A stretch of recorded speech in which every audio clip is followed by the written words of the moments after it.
It was a blizzard night in New York, and he was delivering his last order. Evan Shaw leaned his electric scooter against the granite pillar at the base of Morgan Stanley's headquarters. Snow smashed against the fluorescent safety vest. The word flash dash bled and blurred in the wet. His fingers were frozen red. Black engine grease wedged so deep under his nails no scrubbing could reach it. Every line of grime was a ring of the tree he'd grown into over the last 3 years. 3 years and 4 months earlier, on the exact same day, he had walked into this building wearing a bespoke suit. The LED screens had scrolled "Welcome Dr. Evan Shaw, Global Head of R&D Pfizer." The security guard had opened the door for him. The receptionist had pressed the elevator button for him. The students trailing behind him had called him Dr. Shaw. He hadn't been holding a delivery bag that day. He'd been holding a 62-page clinical data report. The title read Project Flint, a definitive solution to off-target effects in gene repair. The elevator mirror had reflected the face of a 35-year-old man, broad forehead, steady eyes, the corner of his mouth lifted in a quiet, earned arrogance. He was the youngest global R&D director in Pfizer's history, holding 53 international patents. Flint had been hailed by science as one of the 3 breakthroughs most likely to rewrite human genetic destiny this century. Pfizer's global CEO had gripped his hand and said, "Dr. Shaw, your name will be written into the history of medicine." Now he carried a greasy takeout bag into the freight elevator. The metal walls threw back a different face. High cheekbones, purple hollows beneath the eyes, stubble spreading like a fallow field. He pressed 42. The elevator groaned upward. 42. Global headquarters of Blackthorn Capital. Last order of the night. Recipient Julian Cross. The doors opened onto a hallway carpeted in Persian rugs. Contemporary oil paintings hung on the walls, each worth enough to feed a delivery driver for a decade. He stopped outside the bronze plaque marked Chief Strategy Officer. The door was half open. Laughter spilled out. A woman's, a man's, mixed like cheap cocktails. He rapped the doorframe 3 times with his knuckles evenly, the way a scalpel taps bone. The laughter stopped. Julian Cross rose from behind his desk. Seville robe bespoke, cufflinks flashing cold under the crystal chandelier.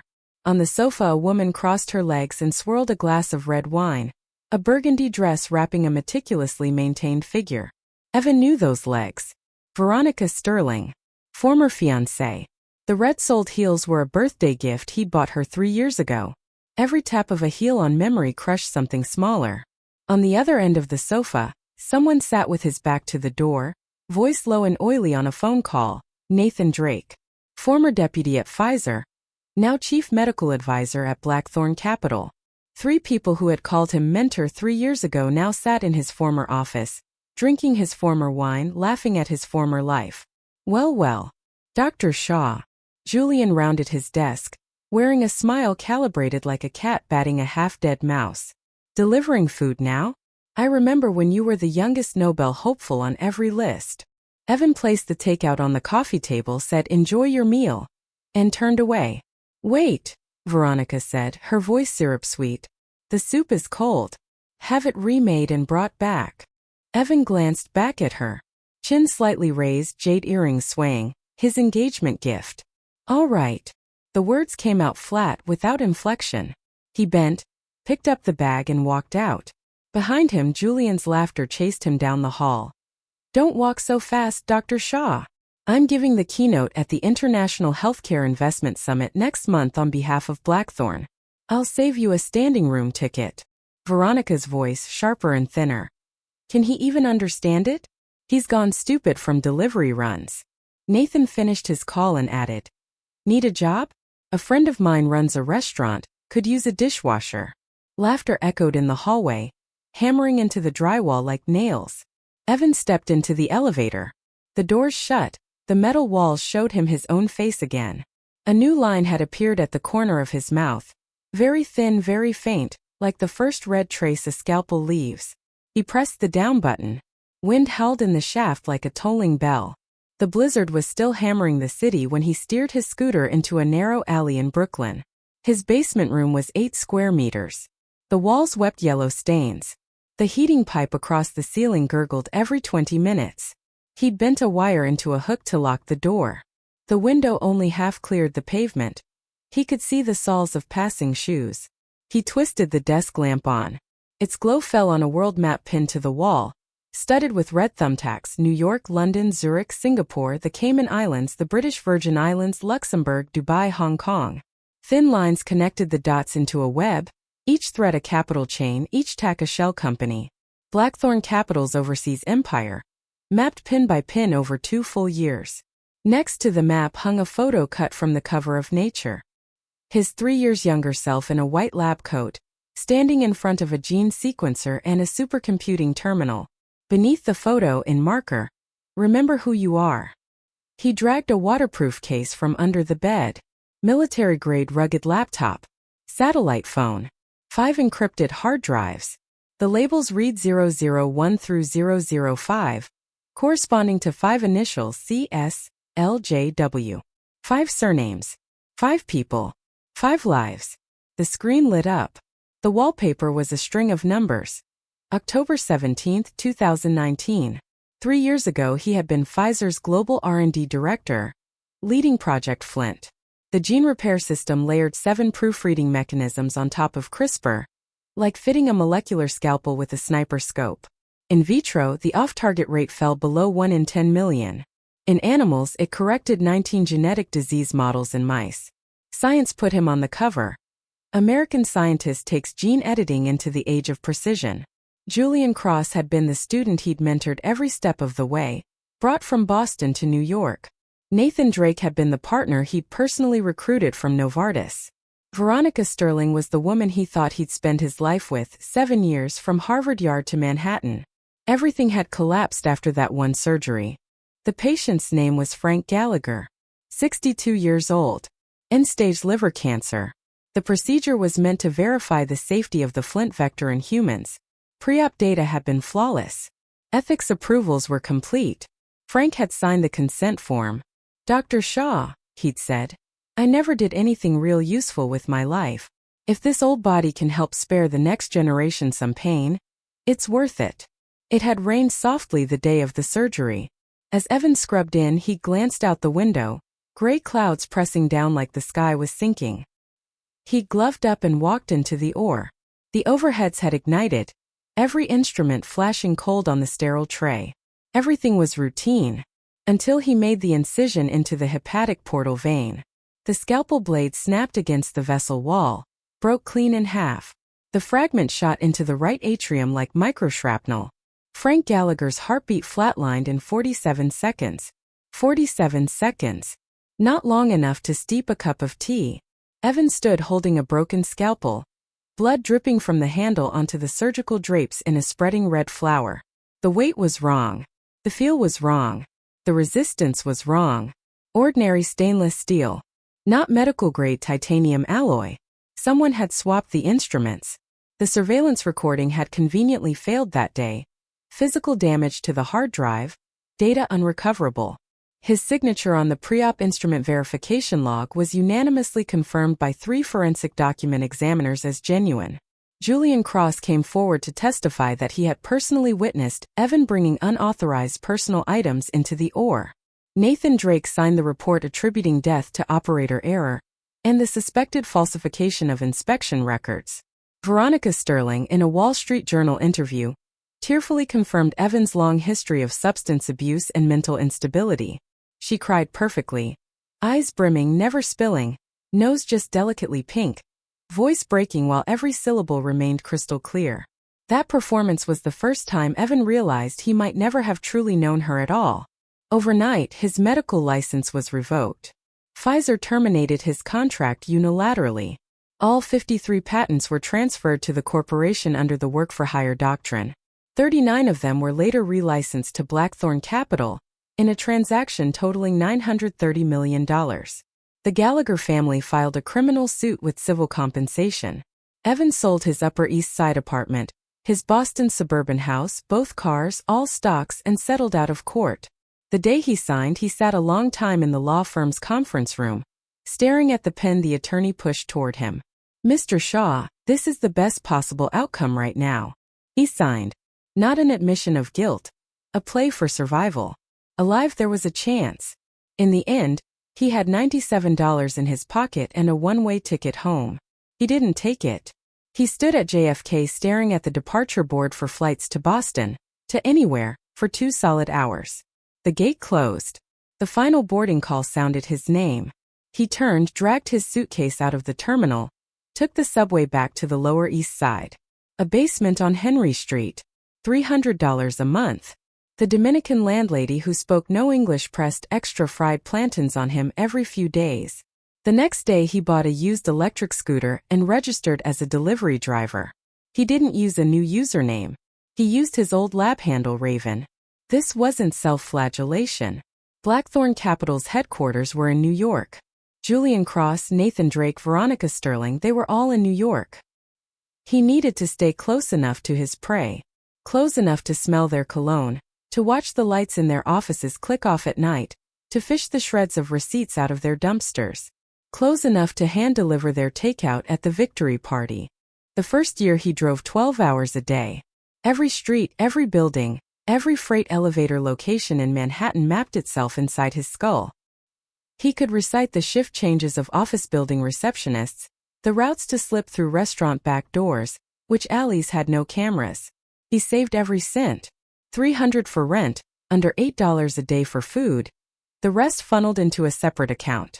At the same time, under the alias Dr. Raven, he did bioinformatics consulting on the dark web, analyzing gene data for labs around the world, optimizing experimental protocols, reviewing manuscript drafts. His rates were double the market. His return rate was 100%.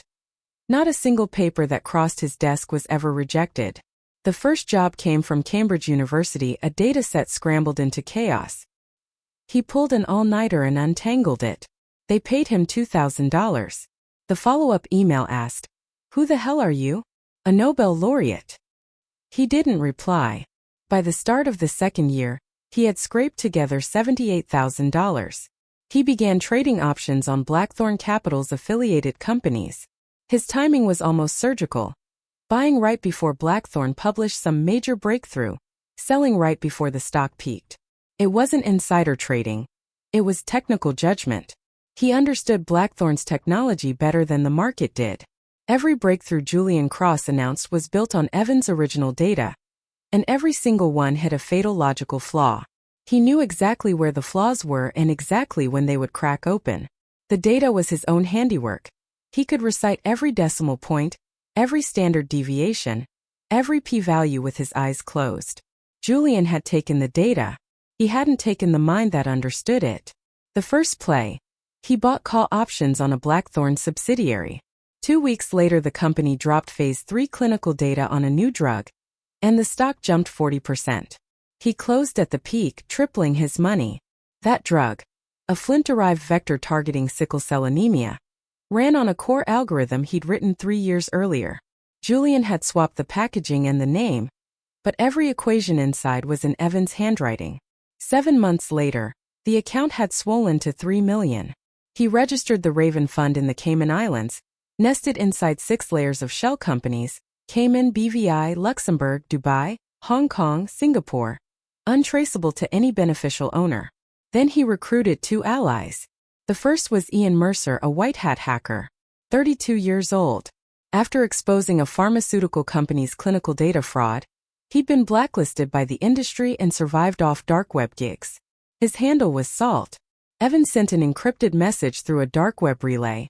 "Your skills deserve a better battlefield." Ian replied with a question mark. Evan sent a preliminary vulnerability scan of Blackthorn's internal servers. Ian went silent for 36 hours, then messaged back, "How the hell did you get this?" Evan didn't explain. He sent a second file, Nathan Drake's personal email login portal. Ian was inside in 4 minutes. When he came out, he said only one thing: "I'm in." He flew from San Francisco to New York. They met for the first time in an abandoned laundromat in Brooklyn. Ian stared at him for a long beat, then suddenly laughed. "You're Evan Shaw, the guy they slaughtered 3 years ago. Jesus, I thought you crawled off to a farm somewhere." The second was Harold Kingston, a cross-border commercial litigator. 45. He'd been a partner at an elite global firm, until he got pushed out for refusing to launder money for a fugitive oligarch. He was running a solo practice. Evan flew to Geneva and met him in a cafe beneath his office. 40 minutes. Harold asked. Is the evidence chain complete? Evan slid an encrypted hard drive across the table. Harold took it, read for 2 hours.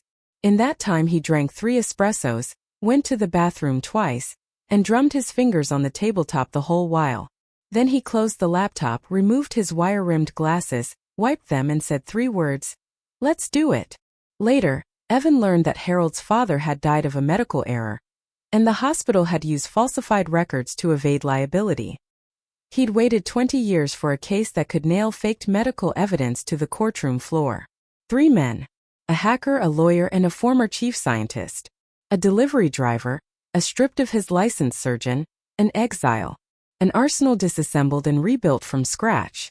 In the 3rd year, everything accelerated. The most critical piece of evidence, the original video of Veronica swapping the scalpels, emerged from a neglected police interview transcript. 3 years earlier, a janitor had mentioned in her statement, "I saw someone touch the instrument tray that day." Nobody had cared. Evan cared. It took over 2 years to find her. She'd retired and moved back to the Dominican Republic, running a tiny grocery in a suburb of Santo Domingo. Evan flew down with Frank Gallagher's photo and the Project Flint clinical briefing. In halting Spanish, he told her this man's death was under investigation. The woman stood silent behind her counter for a long while, then reached into a deep drawer and pulled out an old cell phone. "I took a video. I wanted to keep it as proof. Later they said the cameras were broken. I got scared and never handed it over." The video was blurry, the frame shaking, but it caught a corner of the pre-op prep room. Evan brought it back to New York and sent it to the Information Security Lab at EPFL in Lausanne, where his old mentor was now a heavyweight in digital forensics.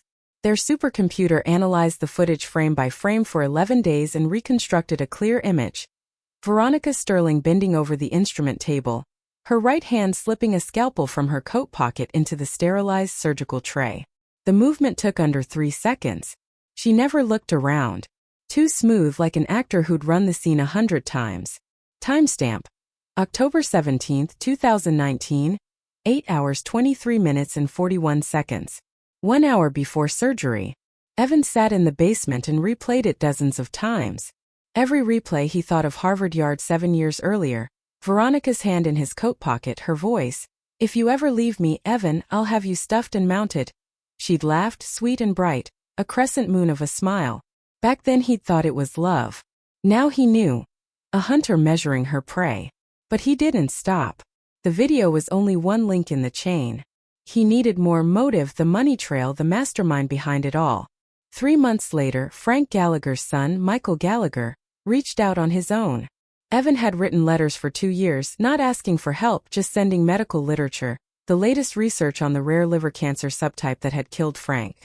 On the title page of every paper in fountain pen, he'd written the same line. *, your father's name has been cited in this research 19 times. His participation could change the outcome of this disease. * late one night in the 3rd year Michael called. Before my father passed, he secretly kept a pathology slide. He said if anyone ever asks, give it to him.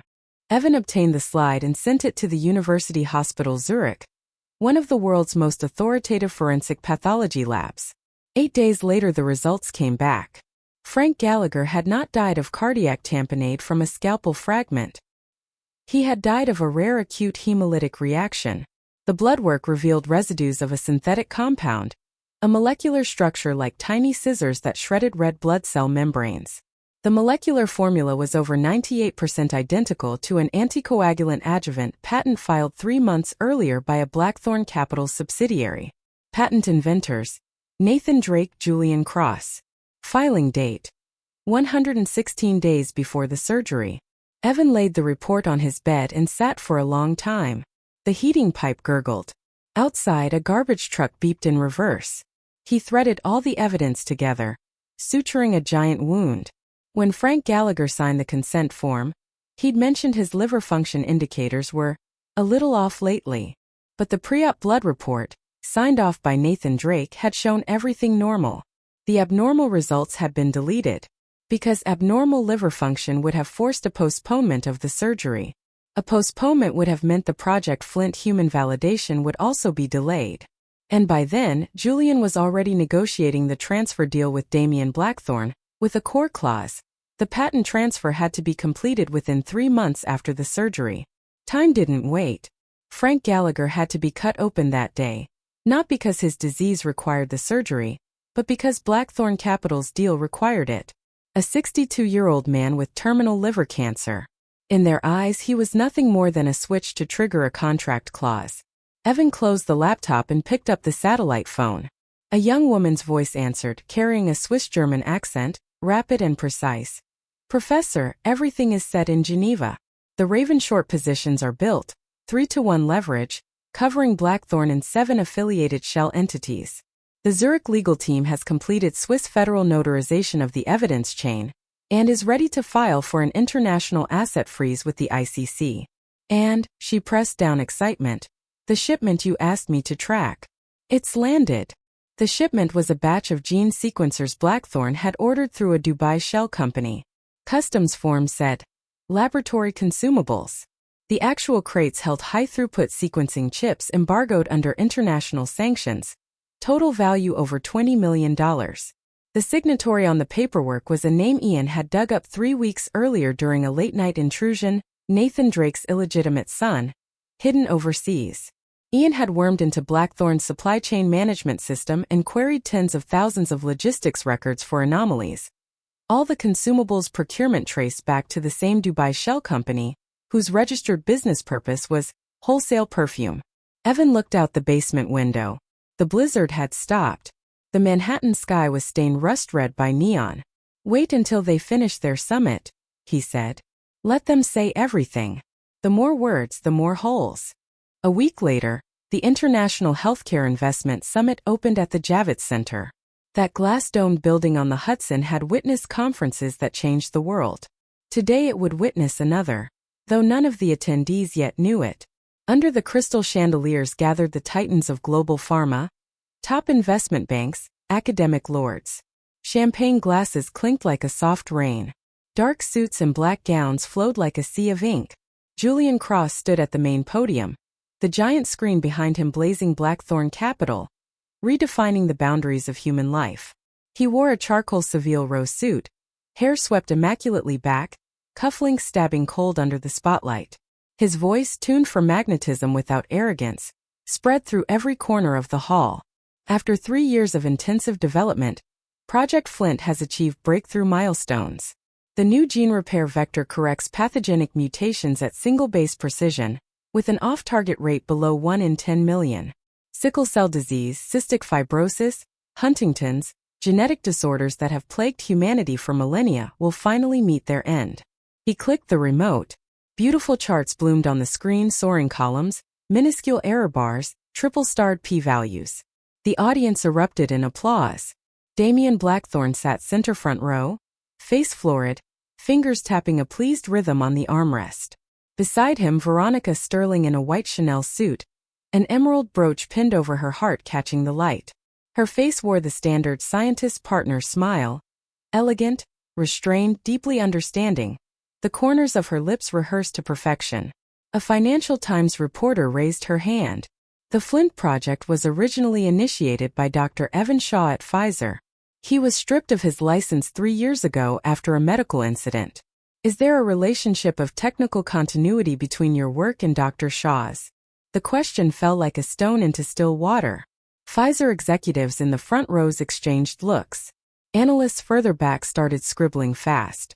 Julian's smile froze for under half a second, so brief only someone staring right at him would catch the crack. "Dr. Shaw was once my mentor and I respect him," he said, the tone carrying just the right note of regret, as if mourning the dead. "But research ethics are non-negotiable. The fact remains that his error led to the tragic death of a patient. Blackthorne's current technology is entirely independent of his prior work. All our data is independently developed." He paused, eyes sweeping the room, resting a beat on Damien Blackthorne. "I hope Dr. Shaw can find value in other fields. Not everyone can bear the pressures of research." That final line he'd ad-libbed, thinking it clever. A few scattered, obliging laughs. He didn't finish. The side door swung open. A figure in a fluorescent delivery vest walked in, holding an insulated bag printed with the Flash logo. Security moved to intercept him, but he walked straight to an empty aisle seat in the third row and sat down. He laid the thermal bag on his knees and lifted his eyes calmly toward the podium. There was no fury in that gaze, no killing intent, only the cold, steady light of an operating room lamp. Bright but not blinding, cold but not wounding. The instant Julian Cross saw that face, the blood drained from his lips to his chin to his neck. The laser remote clattered to the floor, rolling twice before stopping at the edge of the stage. Damien Blackthorne whipped around and hissed at his assistant. "What the hell is going on?" The assistant scrambled up but was stopped by a middle-aged man approaching from the back. Dark gray suit, wire-rimmed glasses, stride unhurried and utterly inevitable. He handed over a document bearing the seal of the Swiss Federal Court, application for interim injunction regarding patent fraud and commercial espionage by Blackthorne Capital. Harold Kingston's voice was not loud, but it cut through the rustling crowd like a scalpel through skin. "Mr. Blackthorne, I am delivering legal documents on behalf of my client, Dr. Evan Shaw. I suggest the speaker at the podium pause his presentation. What is about to appear on the screen may prove rather awkward for him." On stage, Julian had no idea what was happening at the back. Forcing his composure, he pressed on with the slides, gluing his smile back onto a face already cracking. "Next, I'll show the animal model data." The screen flickered. The slide deck changed. It was no longer Blackthorne's template. It was a surveillance video. Veronica Sterling bent over the instrument table, her right hand slipping a scalpel from her coat pocket into the sterile tray. The movement was fluid, expression calm, the corner of her mouth even curving slightly upward. Timestamp racing in the lower right. October 17, 2019, 8 hours 23 minutes and 41 seconds. 1 hour pre-op. The hall went dead silent for half a second. Then it detonated. Shutter clicks hammered like a storm on a tin roof. Reporters vaulted from their seats, phones and cameras shoved above their heads as they surged toward the stage. Water bottles and conference programs were trampled. A photographer tripped over a cable, scrambled up still shooting, blood darkening the knee of his trousers. Veronica Sterling screamed and toppled backward, her champagne glass shattering on the marble, the wine blooming across her white Chanel skirt like a dark red flower. The emerald brooch cracked in two. Julian Cross on stage bellowed, "Hacked! Forgery!" His voice distorted and amplified by the still-live microphone. The howl of a beast caught in a trap. He lunged for the control booth to yank the power, but two technicians stepping from the wings, not Summit staff men Harold had placed, restrained him. Security tried to close on Evan, but the men flanking Harold blocked them, flashing credentials. Swiss Federal Court authorized cross-border evidence officers, empowered under the Hague Convention. Harold lifted a microphone. His voice was as steady as a verdict already read. "Ladies and gentlemen, on behalf of Dr. Evan Shaw, I submit the following evidence to the International Medical Ethics Committee and the organizers of this summit." The screen began to scroll. First, a ruling from the U.S. Patent and Trademark Office. Black on white. Declaring Evan Shaw the sole inventor of the Project Flint core patents, with filing dates 2 years and 3 months before Blackthorne's claimed independent development. Every page bore the USPTO seal. The final page carried the director's signature, sharp and legible. Second, the forensic analysis report from the EPFL Information Security Lab, documenting the logs of Julian Cross exploiting his internal Pfizer privileges between January and March of 2019 to systematically download and duplicate Evan's research data. Every operation was blockchain notarized, every hash immutable. Over 2,400 files in 3 months. An average of 27 per day. Raw experimental data, algorithm source code, ethics approval documents, informed consent templates. He hadn't even bothered to rename the files. Third, internal Blackthorne Capital meeting minutes, dated 6 days before the surgical incident. The high-res scan caught the watermark and microprint imperfections of the original paper, files Ian had excavated from deep backup servers Damien Blackthorne himself believed had been wiped. Damien's own words highlighted in red. "If Shaw won't sell, we'll make him sell.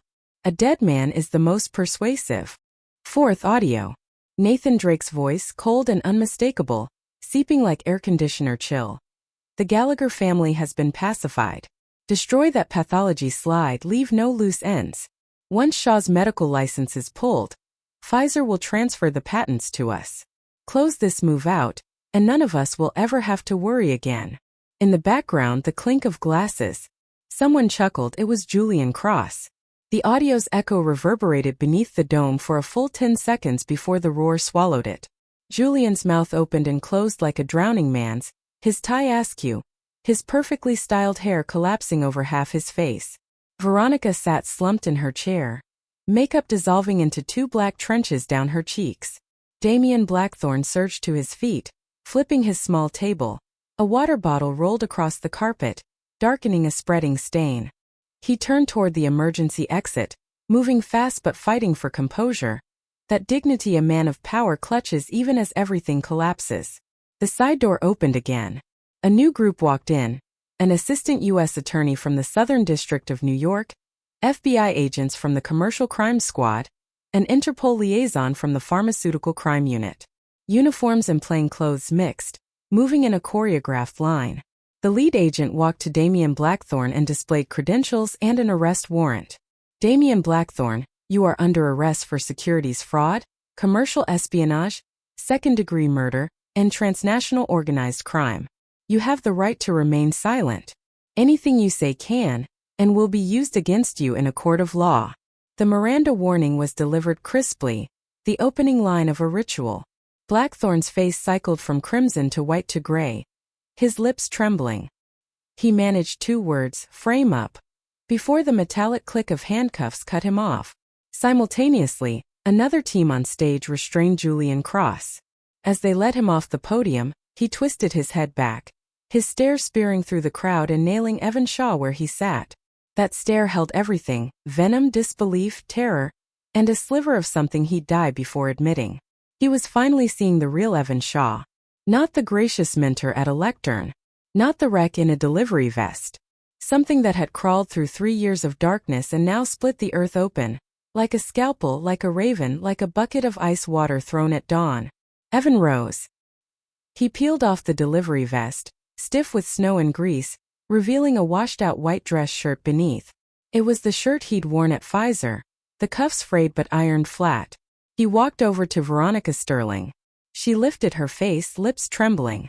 Her hand reached for his pant leg. Fingernails painted the same expensive wine red he remembered. He stepped back. From his pocket he drew a small recorder and pressed play. Her own voice oozed out, sticky with triumph like asphalt melting under sun. Relax, Julian. That idiot Evan still thinks the scalpel was an accident. Once the patent transfer clears, we're finally free. In the background, Damien Blackthorne's laugh, a viscous liquid, slowly seeping into every ear. Veronica's face went completely gray. A whimper squeezed out of her throat, like an animal that had been struck. The summit's security protocol activated. The hall was sealed in an orderly lockdown. Journalists were funneled into designated zones, but their cameras never stopped. The annual summit of the global healthcare investment world had become a public execution. 3 minutes later, a CNN live signal cut in, the anchor barely containing her urgency. We are live at the Javits Center, where a scandal rocking the entire pharmaceutical world is unfolding. The chair of the International Medical Ethics Committee walked to the podium and unfolded a statement, announcing the retraction of all published papers by Julian Cross and Nathan Drake. His voice was steady and grave, a scalpel belatedly cutting out a vast tumor. Evan didn't stay to savor the aftermath. He walked through a side door into a quiet service corridor. The hallway was long, lit by harsh white lights, the exit sign glowing a pale green. At the far end, a woman leaned against the wall, flipping through a folder. Navy trench coat, short hair, the cool composure of someone who made hard decisions for a living. She heard the footsteps, looked up and closed the folder. Mr. Kingston asked me to give you this, she said. 5 core Blackthorne accounts in the Caymans and BVI have been frozen. Total is about $340 million at current exchange. Nathan Drake's hidden son was picked up by the FBI in Miami, 3 encrypted laptops, a bundle of banking tokens. 3 properties, 1 shell company, and account records showing over $100 million siphoned from Blackthorn's R&D budget into his accounts over the last 2 years. She paused, scanning Evan's face as if running an assessment. Also, the Interpol red notice against you has been formally withdrawn. Malicious filing, insufficient evidence. The confirmation came encrypted from Lion. I forwarded it to your email. Evan took the folder. Her fingers brushed lightly across the back of his hand, neither deliberate nor deliberately avoided. He held her gaze a beat. Fair skin, mouth pressed in a straight line, eyes slightly up-tilted, brows unadorned. The kind of face that didn't need makeup to be unforgettable. You are Claire Morrison. She extended her hand. Long fingers, clearly defined knuckles, nails cut short and unpolished. International liaison to the Special Blackthorn Liquidation Task Force. Also, former U.S. federal prosecutor, Transnational Crimes Section, currently a special coordinator seconded to the UN. Harold Kingston said, I should have a chat with you. Evan shook her hand. Dry, firm. It felt like gripping a sheathed knife. The pressure was just right. Neither too light nor too heavy, neither evasive nor invasive. A calibration that comes only from training. What did you do before? 5 years with the U.S. Attorney's Office, Transnational Crime Unit. She slipped her hand back into her coat pocket, then moved to the UN as a special coordinator, focused on cross-border medical crime investigations. Simple version. When different countries' legal systems crash into each other, I'm the lubricant. You know how deep Blackthorn's water goes. I do. A faint smile touched her lips, not quite reaching her eyes. Which is why I'm not here to help. I'm here to join.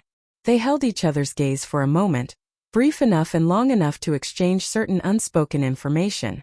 Manhattan's dusk seeped through the transom windows, stretching their shadows long and overlapping on the floor. Outside, the Javits Center's uproar rumbled dimly. Like water at a rolling boil, like the receding tide. Evan flipped open the folder. The last page was a letter. The handwriting was childish, each letter pressed deep, the indentations palpable on the back of the paper. The writer was Frank Gallagher's granddaughter, 14 years old, a 9th grader at a public school in Queens. Dear Mr. Shaw. Mom says Grandpa was killed by bad people. We took their money and were too scared to speak. But before Grandpa left, he told me, he said Dr. Shaw is a good man, and if I ever had the chance I should tell other people. I'm telling now. At the bottom she'd drawn a crooked star. Evan folded the letter and placed it in his pocket, next to his faded delivery driver ID, the photo blurry, the eyes still clear. His thumb found the crack in the plastic shell. That had happened during a crash, the scooter hydroplaning, man and bike flying, the thermal bag spilling soup everywhere. The first thing he'd done when he scrambled up was not check the wound but check his phone. The phone had a new encrypted file on it. Blood had run from his knee down into his sock. He'd sat on the curb, wiped it with a napkin, and finished the delivery. What now? Claire asked. Evan looked up at the sky. The cloud cover was breaking open, a sliver of cold blue showing, like the first breath when a surgical mask is pulled away. Project Flint wasn't the endpoint. The real project is called Prometheus, from repair to prevention, from treatment to universal access. I want to make gene editing as cheap as a vaccine. His voice was quiet, less a declaration than thinking aloud, but each word landed with weight, like nails driven an inch into wood. Then you'll need a partner who can hold the room steady. Partner? I thought you were here to liquidate me. Liquidation's done. She tucked the folder under her arm, shoved her hands in her pockets, and bumped his arm lightly with her shoulder. My assessment. Worth the investment. 3 months later, Geneva. World Health Organization headquarters. Evan Shaw took the podium at a special session of the WHO Executive Board as founder of the Raven Life Sciences Foundation and initiator of Project Prometheus. He'd been in this building many times before, as a Pfizer delegate, as an academic advisor, as an award presenter. But never like this, with something dense and bright filling his chest. In the audience, health ministers, Nobel laureates, industry giants. He didn't talk about revenge. He didn't talk about blood-soaked backstories. He talked about a village in West Virginia, where 17 children suffered from the same rare genetic muscular atrophy, none expected to live past 20. He played a video. A 12-year-old boy in a wheelchair, fingers curled immobile, but his eyes blazing like twin lamps. The boy looked into the camera and said, "I want to be a doctor." Evan clicked the remote. The screen switched to clinical data. In 6 months, his team had completed gene repair therapy for 3 of those children. Cost per child, $4,000, 1% of the traditional price tag. The numbers were stunning. Muscle strength scores up more than 40%. Respiratory function improved. The boy who wanted to be a doctor could now hold a pencil. This isn't charity. This is a business model. AI compresses R&D costs. Blockchain manages clinical data.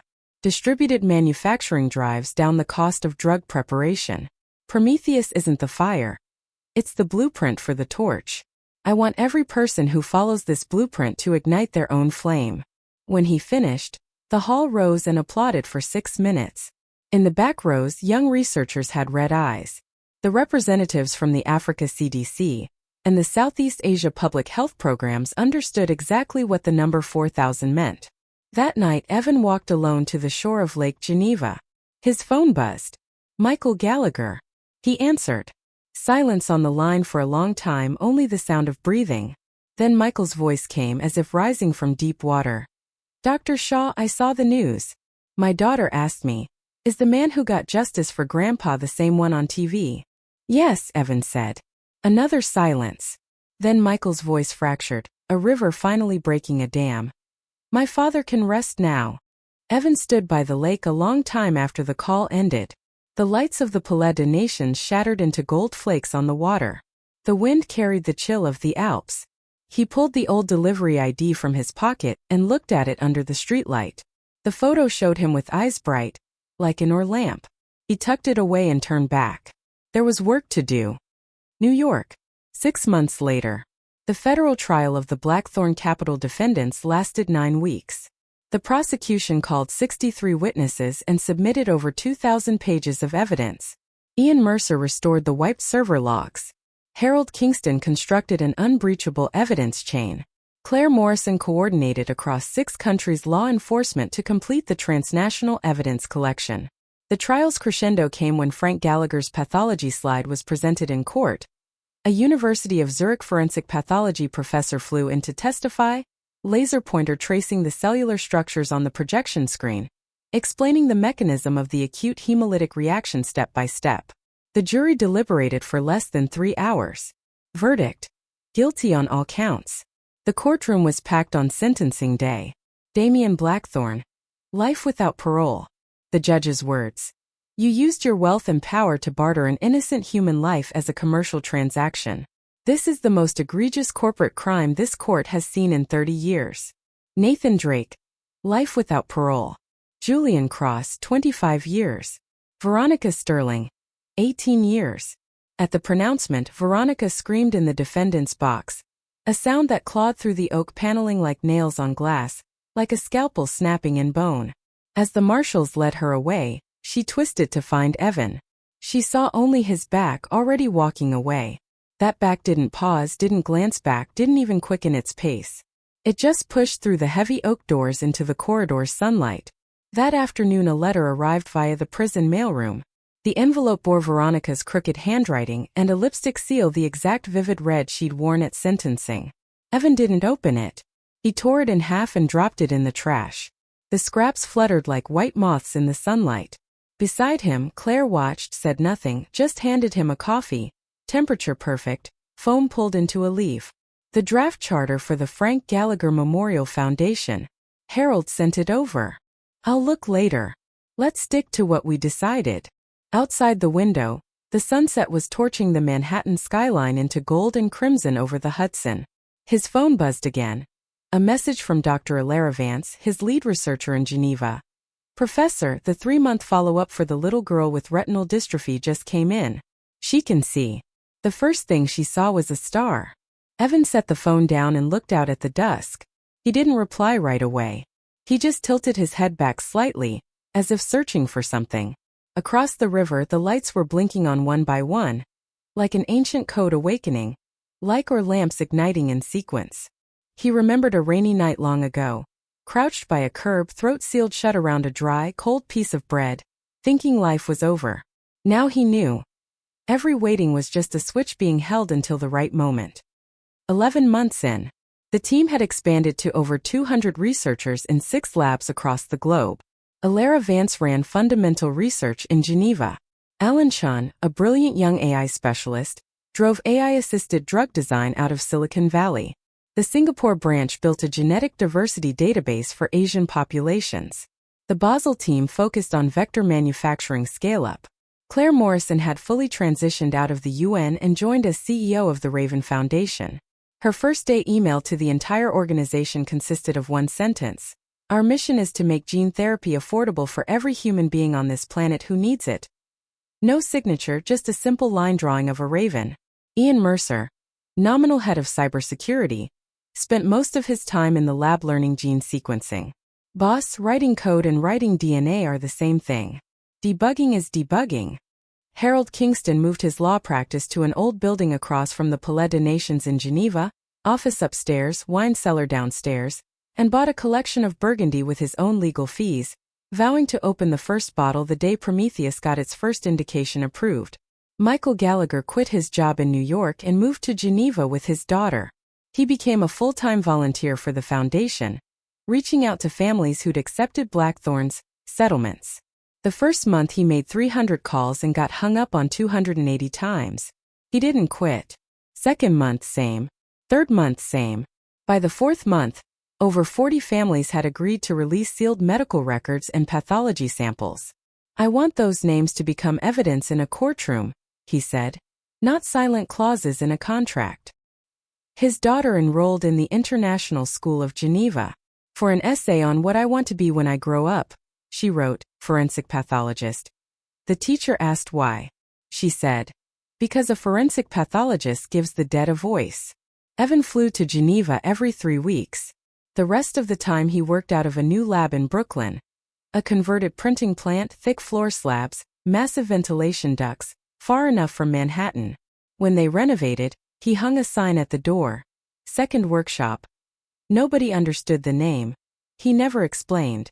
Every morning he rode his electric scooter across the Brooklyn Bridge, wind roaring past his ears, the city waking behind him. The insulated box no longer held takeout. It carried lab samples, plasmids and dry ice, frozen cell lines, imported reagents freshly cleared from the airport. He'd bought a new scooter, but he never replaced the vest. The washed-out fluorescent flash dash vest still hung on the back of his lab chair. The letters faded but still legible. At a meeting, Claire saw the vest and asked afterward, "Can't let it go, or just a good luck charm?" He answered seriously, "Data runs better when I'm wearing it. Reminds me I already survived the worst outcome. Everything else is a bonus." She didn't ask again. The next day, a new mug appeared on his desk. A flash dash logo printed on the side, the bottom etched, "For partner use only." 6th month. Project Prometheus's first indication, sickle cell disease, completed all preclinical safety evaluations. The night the data package was submitted to the FDA, there was no celebration. Evan and Alara stayed on a video call all night, working on another target, retinitis pigmentosa. Average 15 years from onset to blindness. Patients watch the world dissolve before their eyes until only a faint light sense remains. The target protein structure was fiendishly complex. Their predictive model had been running a month without converging. Alara yawned on her end, Evan tweaked algorithm parameters on his. At 4:37 a.m., try increasing the 7th hidden layer nodes to 2048. She tried. 20 seconds later, the model converged. Error rate dropped below 0.1%. How did you know? I ran a similar model 3 years ago. Never got to finish. Pfizer reclaimed the servers. Alara fell silent. She knew that model's raw data was currently published under Julian Cross's name in a top journal, cited by peers, praised by media as a milestone in gene editing. Evan simply said, "When our results come out, that paper automatically becomes a joke." He hung up and ran the experiment. 3 months later, the Prometheus vector for retinitis pigmentosa achieved an in vitro off-target rate of 1 in 100,000, shattering the global record. They submitted to Nature. 48 hours later, the peer review invitation arrived. For the first time in 3 years, Evan saw his own name listed last among the authors. Corresponding author Evan Shaw. First paper under his real name. He told no one. He just got on his scooter that afternoon and sat by the Hudson for half an hour. Around that time, Claire was shuttling between Geneva and D.C., untangling the international legal wreckage Blackthorne had left. Even from prison, Damian Blackthorne's old network was active, trying to move residual assets through offshore shells.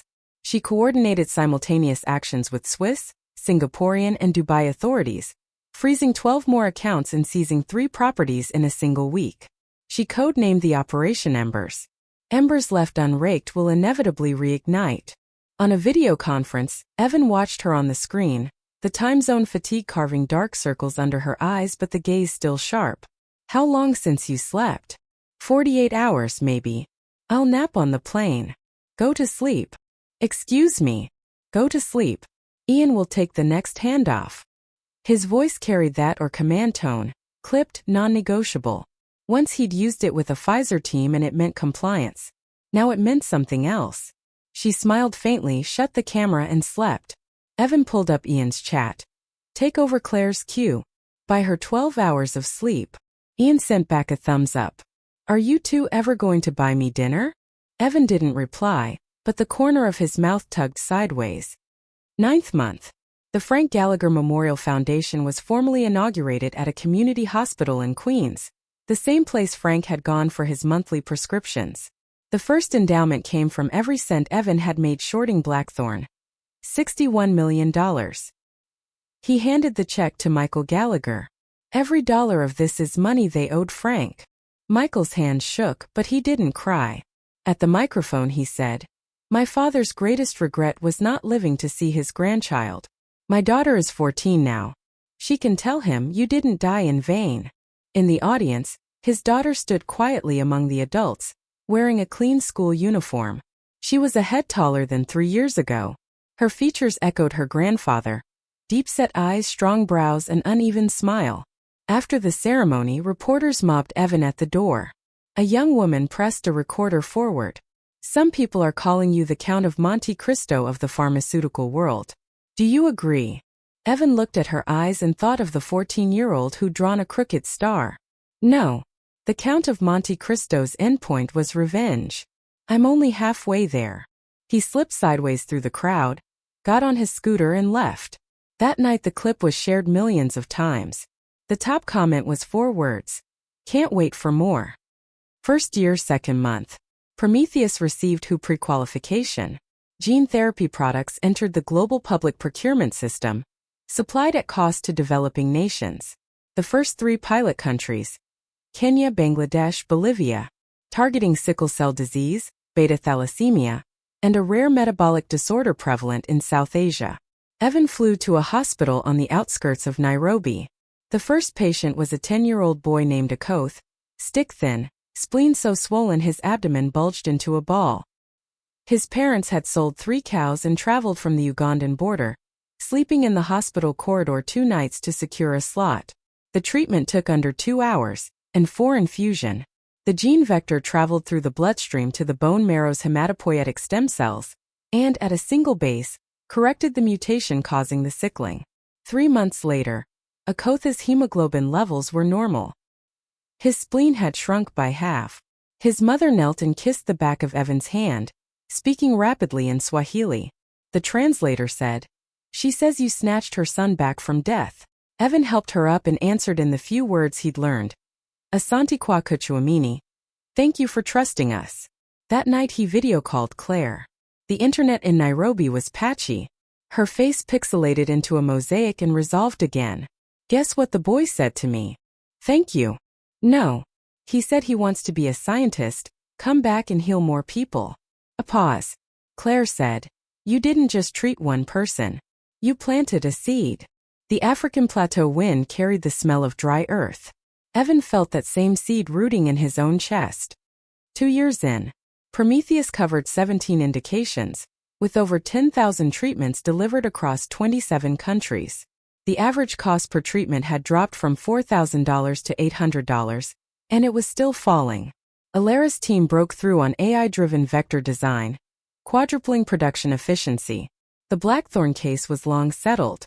Damian Blackthorne's asset liquidation paid out more than $3 billion to over 400 families, the largest civil compensation in the history of the global pharmaceutical industry. Nathan Drake wrote 3 letters from prison begging forgiveness. Evan didn't reply. He locked them in the basement case with the rest of the evidence. Julian Cross's papers were all retracted, his degrees retroactively revoked. Veronica Sterling earned $80 a month in the prison sewing shop. Ian became the Raven Foundation's chief information security officer, commanding a squad of 50-plus white hats who defended public health agencies worldwide against ransomware and medical data breaches. Late at night, he still infiltrated companies falsifying data and anonymously dropped vulnerability reports to the FDA. Harold Kingston was appointed special advisor to the WHO Ethics Committee and drafted the International Ethical Framework for Gene Editing Technologies, later known as the Geneva Guidelines, now the global ethical benchmark. Claire stopped flying constantly. Her office moved into the building next to the second workshop in Brooklyn, the 2 structures knocked through with a connecting door. Every morning she carried her coffee through that door, toured the lab, and occasionally borrowed the oscilloscope to check stock tickers. Evan protested twice. By the 3rd time he didn't bother. After a while he noticed he was automatically grinding extra coffee beans every morning. 4th winter. Boston. At Frank Gallagher's grave, Evan buried a copy of the pathology slide deep beneath the soil, like planting a seed. The photo on the headstone was already fading. The last ID photo, gray-haired, smile lines spreading to the corners of his eyes. He crouched and said a few words, most of them swallowed by the New England wind. The only one clearly audible. Your granddaughter got into medical school. She wants to be a forensic pathologist. He stood, brushed the soil from his knees, and walked into the winter mist. That afternoon he went to Harvard Yard. The campus was frozen, students laughing as they skated on the distant rink. The bench was still there, paint mostly gone, the armrests carved with later lovers' names. He stood a moment, didn't sit. Hands in his coat pockets, he turned to leave. After a few steps he glanced back at the bench. He pulled out his phone and typed. Harvard Yard is frozen. Smaller than Lake Geneva. Claire replied. Next time we'll go together. His thumb hovered over the screen a long time. Then he typed, okay. He pocketed the phone and followed the path out. Behind him the old world had collapsed into dust. Ahead, the outlines of the new one. He didn't look back. Didn't need to. The sky was gray, but a single blade of light cut through the clouds, like a scalpel scoring a sterile drape, like a molecular scissor cleaving a mutation, like a dawn long overdue and finally rising. The road was still long, thousands of genetic diseases still waiting to be fixed, millions of families waiting for treatment, countless Frank Gallaghers waiting for their names to be cleared. But it didn't matter. He had time. He had a team. He had direction. He wasn't walking alone. Behind him, the sound of a raven's wings cutting the sky. Ahead, the stars. Evan Shaw first walked into that basement 3 years ago in December. 117 Henry Street, the last digit of the address fallen off the iron gate, leaving only 11 hanging crooked. The landlady was Rosa, Dominican, 30 years in the States, and still her English was confined to rent and okay. She chattered away in Spanish as she led him down the stairs. Evan caught exactly one word, pequeño. Small. It was indeed small. 8 square meters. A mattress eating half the room. A window half above ground showing the soles of passing shoes. A heating pipe that ran across the ceiling and groaned every 20 minutes like a dying animal's wheeze. The plaster flaked, exposing the brick beneath. Yellow water stains crawled up the wall in the shape of a contorted map. He opened his suitcase. 3 shirts, 2 pairs of trousers, a pair of leather shoes. And the last data backup he'd spirited out of the lab, hidden inside an electric razor charger. Customs never checked. As he hung the shirts he found a trace of the previous tenant. A half-burned candle, a pizza coupon, an empty wine bottle holding a plastic flower. He touched a petal. Fake. Everything fake, even the flowers. The first month he delivered from 6 in the morning till 10 at night, came home, collapsed, didn't even dream. The platform's dispatching algorithm was a ruthless machine, treating drivers as solder points on a circuit board, pressing them wherever demand spiked. He learned to eat a sandwich on the scooter, to brace the handlebar with his knees, to unscrew a thermos, to study the map for the next route during a red light. The streets of Manhattan grew inside his head into a living map. Broadway slicing the island from south to north, Fifth Avenue dividing east from west, Park Avenue running over the hidden rails of Grand Central. The grade of every street, the freight elevator location of every tower, the shift changes of every office lobby. He memorized them with more care than he'd ever given to amino acid sequences. Once, delivering to Rockefeller Center, he took a wrong turn out of the freight elevator, stumbled into a staff corridor, and discovered an unlocked door leading to a parking garage's surveillance blind spot. He filed that location away. Later it would become the physical access point Ian used to breach Blackthorn's servers. He barely spoke in that period. A nod to Rosa in the morning, a nod at night. Fewer than 10 words a day. Some late nights after clocking out, he'd park the scooter under the Brooklyn Bridge, sit on a bench by the Hudson, and eat a discounted sandwich. Across the river, the lights of Manhattan scattered on the water like flecks of gold on black silk. He'd take a bite. The bread was a day old, a little dry, the lettuce browning at the edges, the ham sliced too thick and chewy. But he ate slowly, bite after bite, as if tasting some ritual. He thought of Frank Gallagher, the 62-year-old with liver cancer, the night before surgery, sitting on his hospital bed eating the institutional meal, also eating slowly. Frank had said, "Dr. Shaw, I've eaten too many fast meals my whole life. Now I finally have time to eat slow." He'd smiled, no bitterness in it. Evan had thought then, after the surgery, after the data is validated, I'm going to buy that man a truly good meal. He never got the chance. The second month he started taking dark web jobs. The dark web wasn't mysterious, just forums and mailing lists not indexed by ordinary search engines, accessible with a Tor browser. The bioinformatics boards were full of researchers worldwide, some drowning in data they lacked the skill to analyze, others needing paper reviews and unable to find reliable peer reviewers. His handle Dr. Raven built a reputation fast.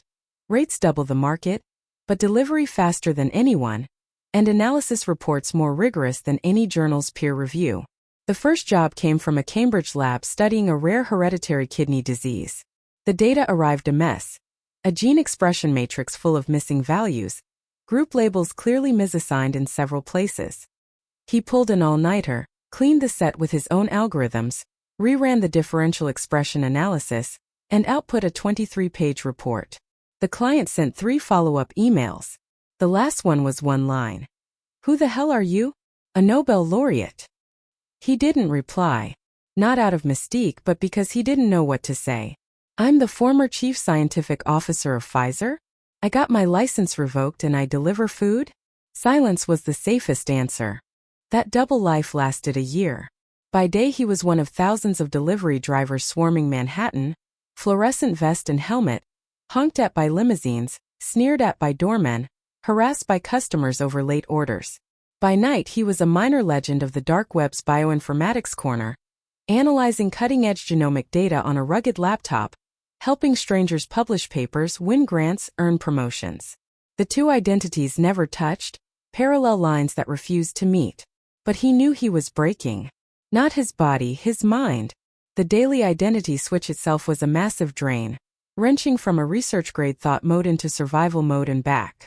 Sometimes a breakthrough in algorithm optimization would strike mid-delivery, and he'd have to pull over and type it into his phone. Sometimes, analyzing data, he'd glance at the clock and realize it was 3 a.m. 4 hours until the morning rush. Coffee became the second fluid in his bloodstream. The basement corner piled with instant coffee canisters, a white monument steadily rising. The turn came in the 13th week. He received a dark web commission from Boston. Not data analysis but a business plan review.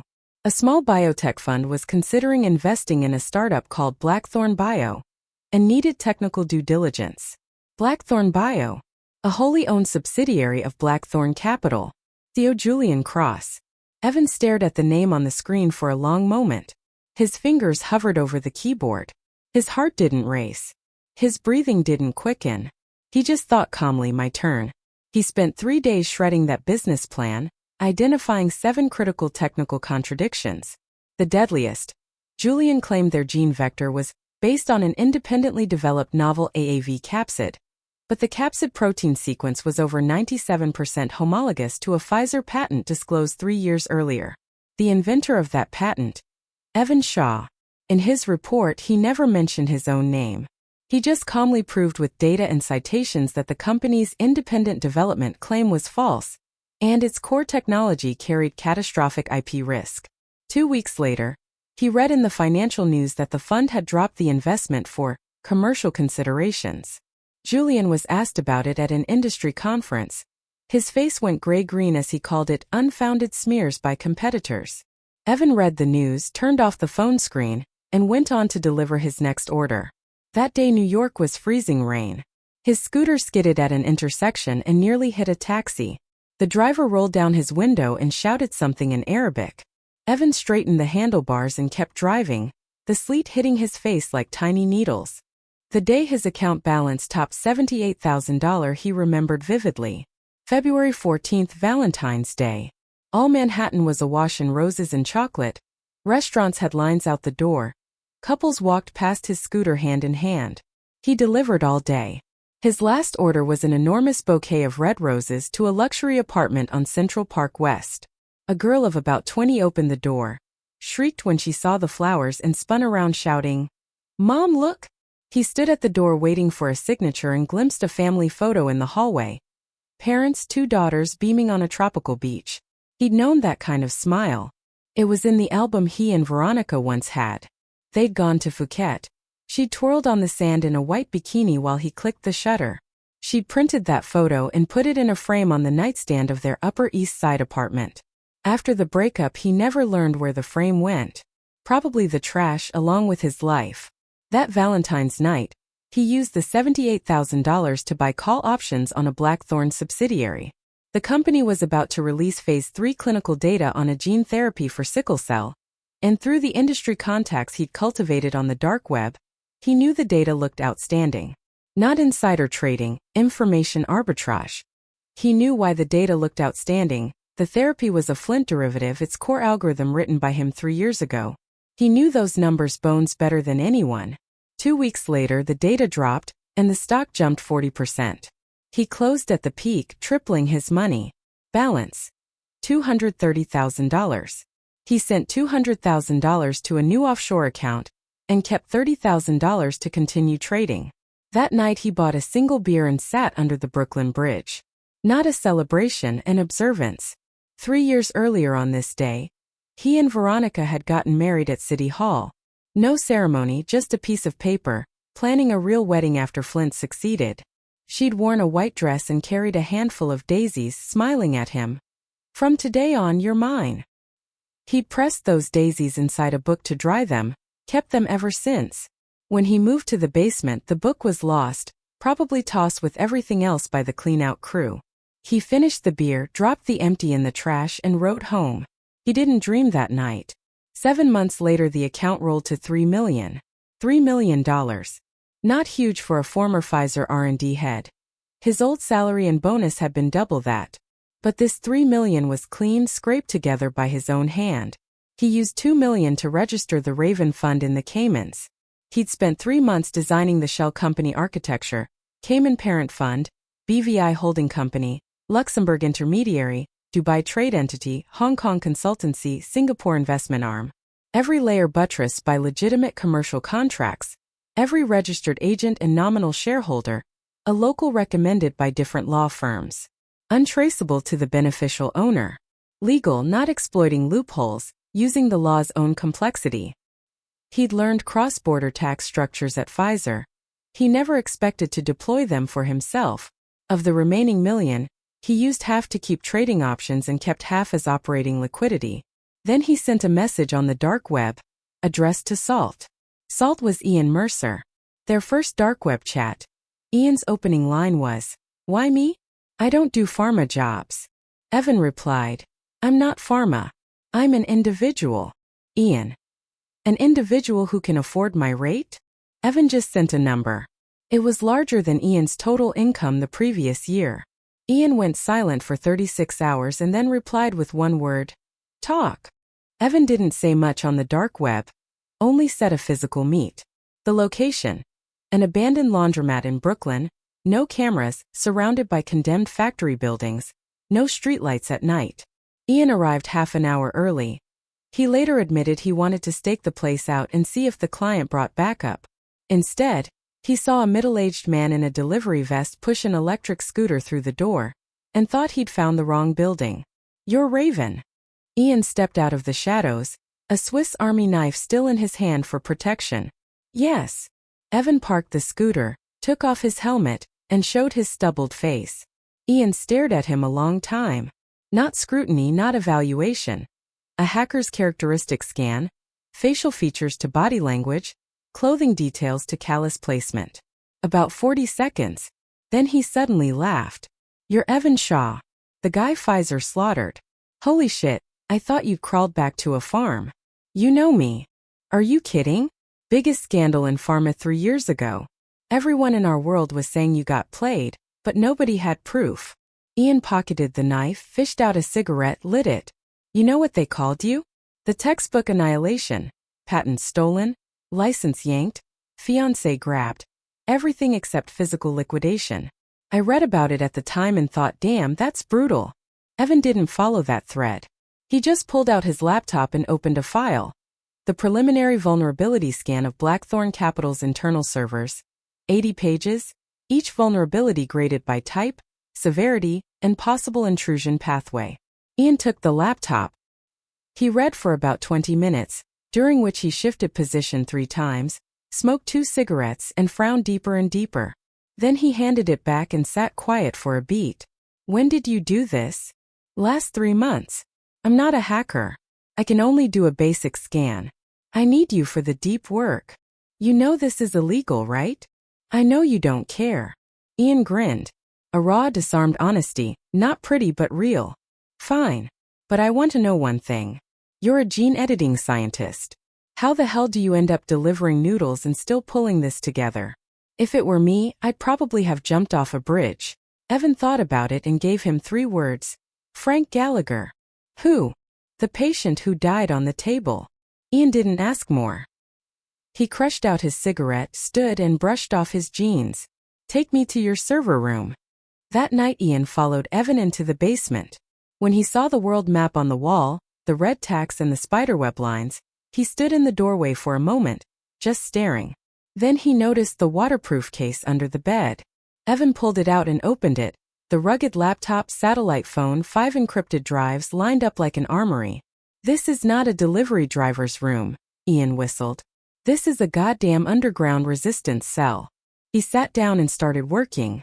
His own tools, an ordinary-looking ThinkPad whose internals he'd heavily modded, running a custom penetration testing system. Connecting via Evan's basement Wi-Fi, he spent about 40 minutes locating the first Blackthorn vulnerability. Julian Cross's office computer hadn't patched a remote code execution flaw from last December. He slipped through that opening, spent less than 10 minutes inside Julian's email client, and pulled out. "There's a lot in there," he said like a prospector who just hit a vein. "I need time."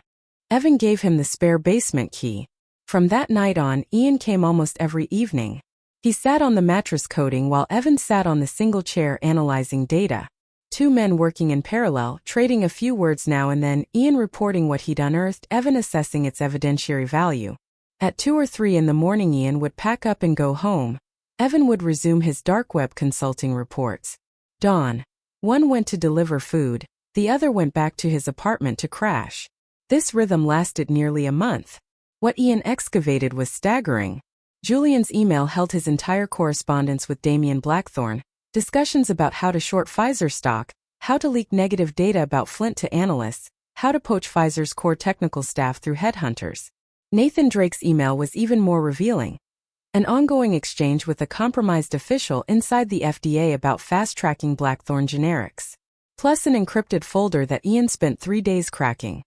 The complete structure of Blackthorn's offshore shell network and a granular capital flow chart. "This is a full-service crime production line," Ian said, showing Evan the decrypted files with barely contained excitement. Patent theft, data falsification, commercial bribery, money laundering, the whole menu. Evan reviewed and classified every file. His system was simple. Read for directly usable legal evidence. yellow for corroboration needed, blue for background, green for publicly releasable technical analysis. By the end of the third week, the red-tagged files numbered over 300. Then came the lawyer. Evan found Harold Kingston through a legal advice board on the dark web. At first he only knew that this lawyer's responses were extraordinarily precise. Every piece of advice citing specific statutes and case law. Every suggestion accounting for multi-jurisdictional complexity. He researched the name. 12-year partner at a top international firm, specialized in cross-border commercial litigation and IP disputes, suddenly left 3 years earlier to go solo. The reason wasn't public, but dark web chatter said ethics. Not his own lack of them, but his refusal to launder money for a fugitive. Evan bought a ticket to Geneva. His first time leaving the US in 3 years, first time on a plane. At security his palms sweated. He still half expected the Interpol red notice to be active. But the agent scanned his passport and nothing happened. The flight attendant smiled and said, "Have a nice flight." He took the water cup with steady fingers. 3 years and he was on a plane again, economy, last row by the lavatory. He didn't mind. Being on a plane was itself proof. He wasn't beaten yet. In Geneva, Harold picked a cafe so discreet it seemed almost secret. A cobbled alley, a faded awning for tables. He was thinner than Evan expected, sharp eyes behind wire-rimmed glasses, bags heavy as a sleep-deprived judge's. He downed an espresso without sugar and got straight to it. "How much evidence do you have?" Evan slid the encrypted drive across the table. Harold plugged it in, put on his reading glasses, and began. His reading style was unlike anyone else's. Not linear, but a rapid structural scan, mapping the whole before boring into the key notes. Over the next 2 hours he drank 3 more espressos, made 2 trips to the bathroom, and drummed his fingers endlessly on the tabletop, a rhythm like a cipher. Then he closed the laptop, removed his glasses and wiped them slowly. Very slowly. Long enough that Evan thought he was composing his words. "The evidence you have here," Harold finally said, "if fully admitted in court, would put them away for 500 years. He paused. "But the complexity of a transnational case is that you have to launch proceedings in multiple jurisdictions simultaneously. The US for securities fraud. Switzerland for money laundering. You'd need a narrative stronger than victims' revenge. Jurors and judges won't convict out of sympathy. They'll convict out of rage." "What narrative?" "Murder." Harold put his glasses back on. "You say they killed your patient. If you can prove that, not malpractice but deliberate homicide, the case elevates from a commercial dispute to a criminal one. The evidentiary bar is higher, but the consequences are absolute. I'm working on it." "Any progress?" "One missing link. A pathology slide." "Do you have a lead?" "The patient's family may have kept one." Harold nodded and didn't push. He stood up and paid for the coffees. "Contact me anytime." A pause. "What did your father do?" "Teacher. High school physics." "My father was a teacher too." Harold folded the receipt into his pocket. "History. He died of a medical error. The hospital used falsified records to escape all liability." The words were delivered with zero inflection, as if stating a fact about the weather. Then he turned and walked out of the cafe, back straight and thin. Evan stayed seated, finishing his now cold coffee. He realized Harold had never asked about legal fees. He would learn later that Harold took this entire case pro bono, not out of generosity, but because in it he saw the thing he'd been waiting 20 years for. Back from Geneva, Evan accelerated the timeline. He knew the window was closing. Julian and Damien were preparing that summit where they'd unveil the so-called Flint breakthrough, and all the media and capital would be watching. It was the perfect moment to spring the trap, but all the evidence had to be ready before then. The final piece was the pathology slide. Michael Gallagher shipped it from New York via FedEx, triple wrapped in foam, a liquid nitrogen canister inside. He'd found a specialist to handle it, ensuring the sample wouldn't degrade. Evan received the package in the middle of a delivery shift. He clocked out early, went back to the basement, opened the canister, and saw that tiny vial of preserved tissue. He sat on the edge of the bed for a long time. Frank Gallagher's last remnant. What he could read from it depended on what happened next. Sending it to Zurich had been a joint decision with Harold. The University of Zurich's forensic pathology lab was globally authoritative. Their reports carried evidentiary weight in any jurisdiction. The sample traveled by diplomatic pouch. Harold had called in a personal favor at the Swiss Justice Ministry to keep the whole chain legally pristine. 8 days later, the results arrived. Evan opened the email attachment with no shake in his fingers, no quickening breath. He read it calmly. Hemolytic marker concentrations, molecular structure analysis, patent comparisons. Then he closed the laptop and did 3 things. First, he encrypted the report and backed it up onto 5 different drives. Second, he sent Harold a 4-word encrypted message. Evidence set complete. Third, he rode his scooter to a 24-hour bodega and bought a pack of cigarettes. He'd quit 3 years ago, but that night needed an exception. Standing outside the store, smoking the first one, the smoke torn away by the New York night wind, he didn't feel the rush of vengeance. He just felt a stone that had been pressing on his chest for 3 years finally shift a crack open. The details of the Blackthorn Summit Day were later reported, analyzed, and retold by countless media outlets. But one detail nobody ever noticed. In the 90 seconds of chaos when Harold announced the evidence, the screen played the video, and law enforcement moved on Damian Blackthorn and Julian Cross. Everyone's attention was nailed to the stage. Reporters pushed forward. Guests stumbled back, security froze. In those 90 seconds, Evan sat alone in the third-row aisle seat and opened the insulated flash dash bag. Inside was not takeout. It was a sheaf of papers. He pulled them out, laid them on the next seat, stood, removed his vest, and walked toward Veronica. What was in the bag? Nobody ever asked, and he never said. It was the original informed consent form he and Frank Gallagher had signed, bearing Frank's signature and fingerprint. 3 years ago, during the sealed archive transfer, Evan, as project lead, had retained a copy before the files were surrendered. On it, in Frank's crooked handwriting, scrawled in the margin, *, I trust Dr. Shaw. Whatever happens, thank you. *, those words had never played a direct legal role in the years of investigation. But Evan always kept the document with him. In the inner layer of the thermal bag, every single delivery. Not superstition. A stubbornness he didn't care to explain. He felt Frank Gallagher deserved to witness this not from heaven but here in this room in this moment. Claire Morrison's arrival changed the trajectory. Before the summit, Evan had thought he was running a solo operation, Ian on tech, Harold on law, himself the sole decision-maker and risk-bearer. Claire was the first person who made him realize that the revenge didn't have to end with revenge. Their first deep conversation came 3 days after the summit, on a bench by the East River. She bought 2 hot coffees and handed him one. The wind was strong, whipping her short hair across her face. She kept tucking it behind her ear. She wasn't wearing a trench coat that day, just a dark gray turtleneck and jeans.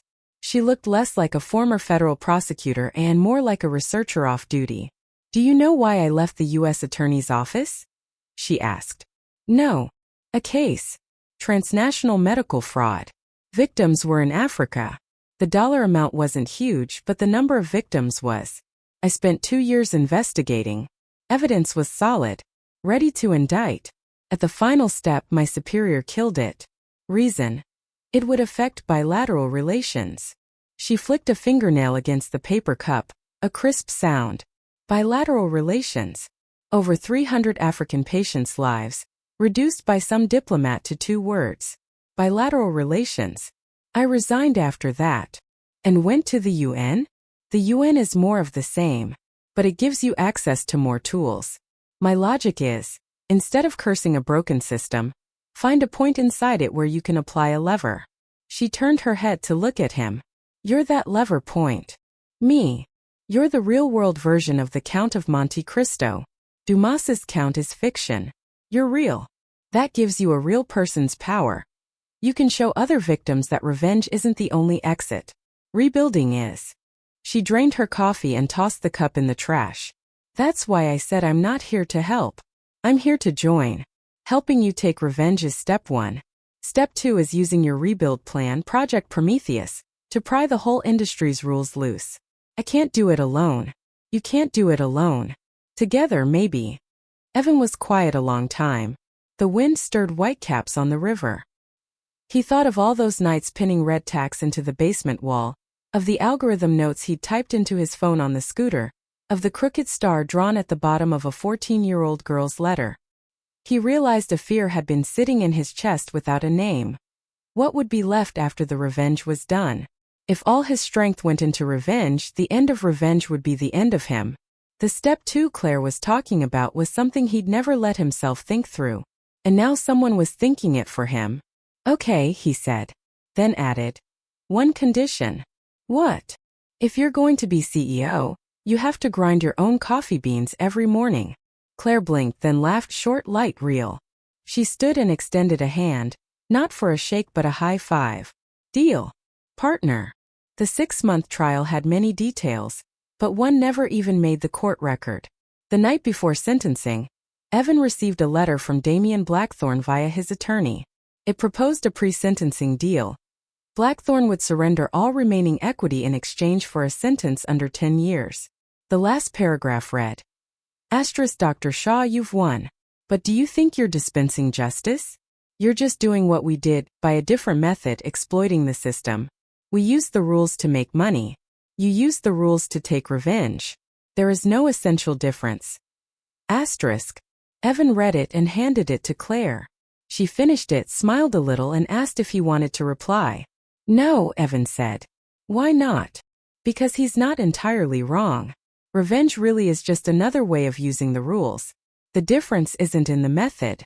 It's in what you do after you've used the rules. He folded the letter and put it in a drawer. He used them to hide the truth. I'm going to use them to hand out the blueprint for the fire. That's the difference. The next day, after the sentencing, he didn't look back at the defendant's box. Not out of hatred, because there was no need. His eyes were already on something farther. Project Prometheus ran into countless difficulties after launch. The first was hiring. Evan's name carried weight, but he also had the indelible stain of a revoked license and a public disgrace. Top-tier scientists hesitated. Would throwing in with a man the medical establishment had collectively spat on damage their own academic reputations? Dr. Alara Vance was the first to join, because she'd attended Evan's last guest lecture at EPFL years earlier, on gene editing ethics. She'd never forgotten the first line he wrote on the blackboard. Technology has no morals. But technologists do. It had shaped her entire career. When Evan reached out by email, she didn't ask about the project details or the salary. She asked one question. Are you serious? Evan replied.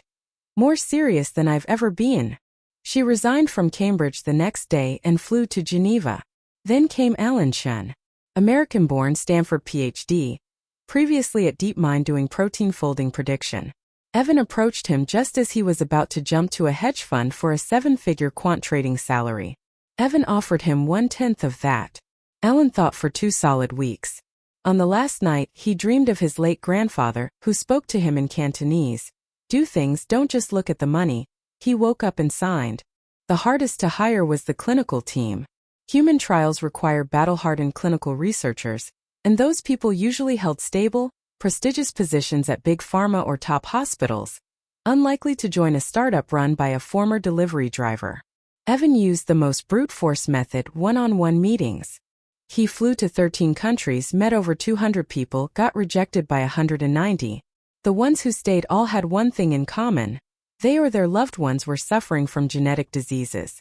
A Danish pediatrician whose daughter had spinal muscular atrophy.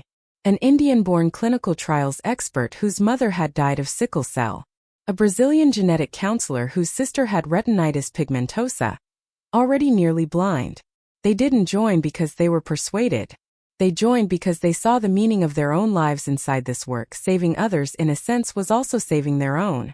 The second great difficulty was money. The $3 million in the Raven Fund was a joke. Gene therapy burned cash in million-dollar increments.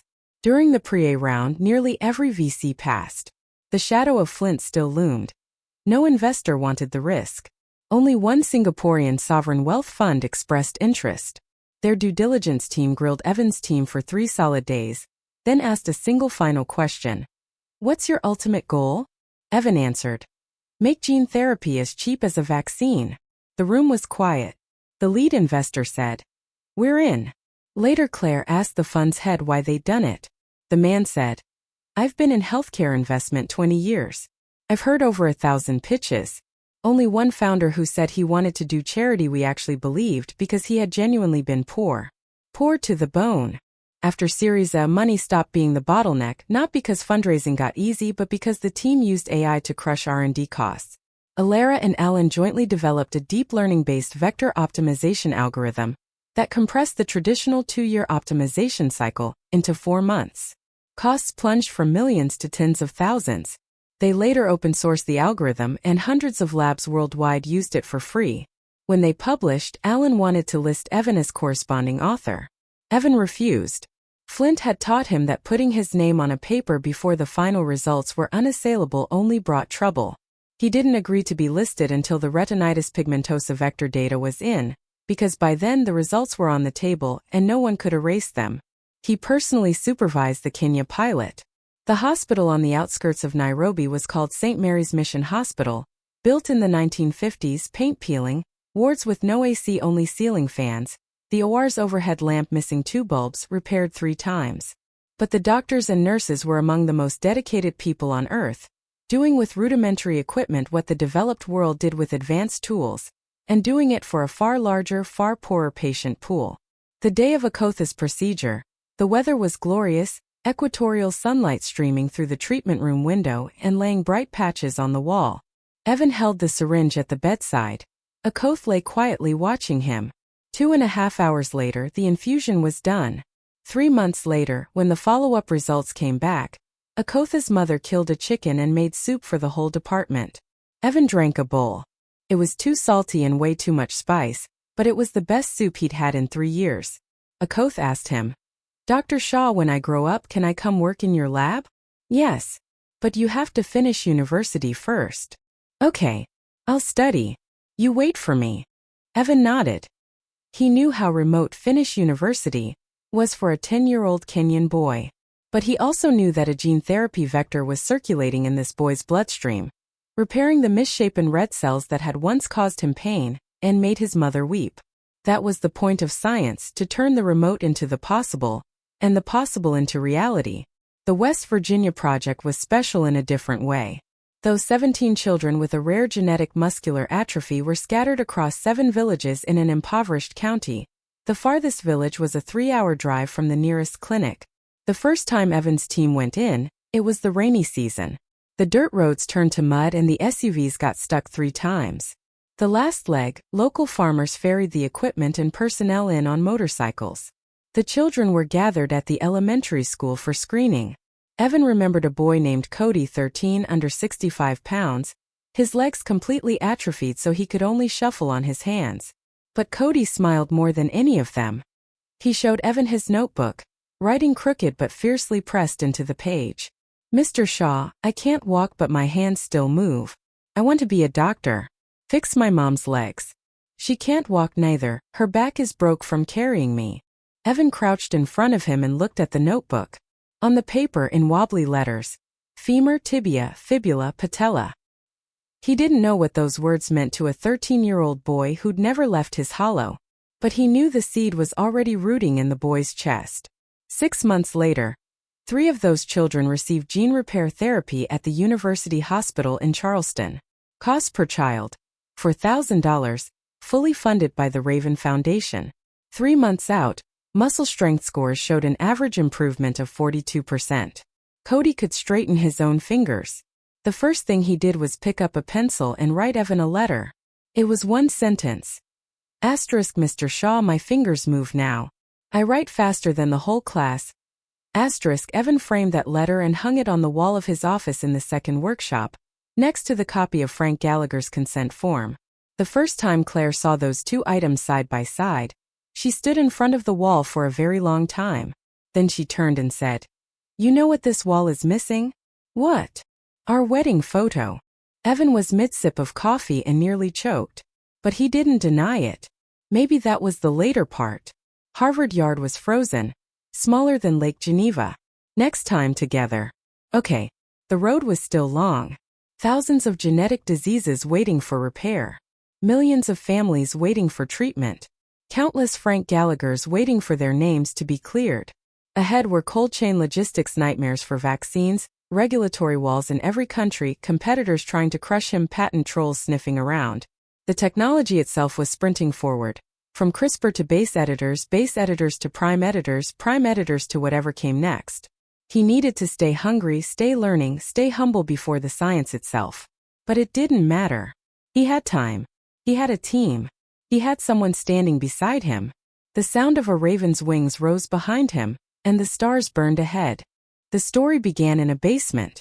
It didn't end there. It began with a single delivery. It didn't end with delivery. It began with revenge. It didn't end with revenge. The torch was lit. The blueprint was spreading. Anyone who received that blueprint could ignite their own fire. It wasn't a myth. It was a business model. It was science. It was an order rebuilt after losing everything. Stronger than before, fairer, more resilient to darkness.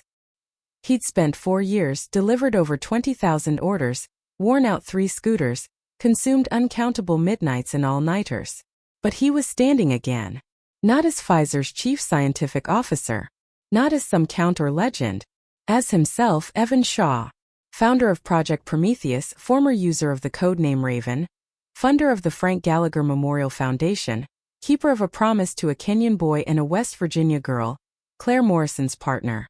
And forever a delivery driver. The washed-out fluorescent vest still hanging on the chair back. The word flash dash faded but still legible. It was his armor and his reminder. Reminding him where he came from. Reminding him where he was going. Reminding him that every step on this road had a cost, had a meaning, had light.